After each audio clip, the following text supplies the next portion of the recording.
I love my country. You can do it the legal way, but it would take you months and years. And you know what?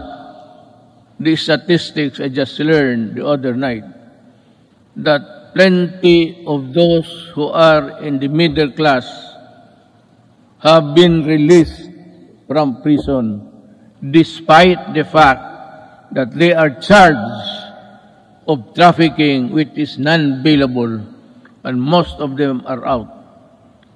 Babae pati lalaki ang kaso.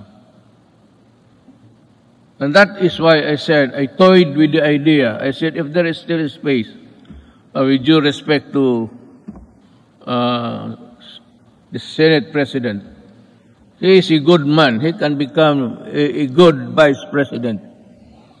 He is holy. Ngayon, hindi na siya nahuhuli. Noon, huling-huli siya. But with due respect to Senator Soto, who's also running for the Vice Presidency, he is a capable man, a good man, and a Filipino.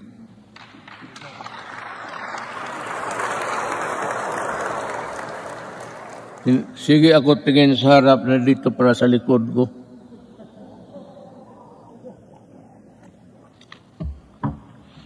You know, you are old. I've been in politics, mayor for 23 years. 5 years as a congressman dito. I work here.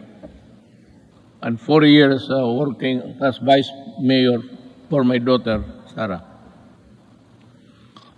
And the presidency. I have been in politics almost 23 plus 4 plus 4. Almost 40. Kaya kung hindi ko na malaman ang seat arrangement dito, hindi ko alam na doon pa ang mga Senate President pati. Butit na lang hindi ko sinali si Velasco. Baka hindi na ako makabalik doon maya. Bale, diretso na ako uwi. I have said many times before, the bloodshed caused by the separatist movement in Mindanao is all about correcting the historical injustice suffered by the Moro people. Since the period of colonialization, with the help of Congress,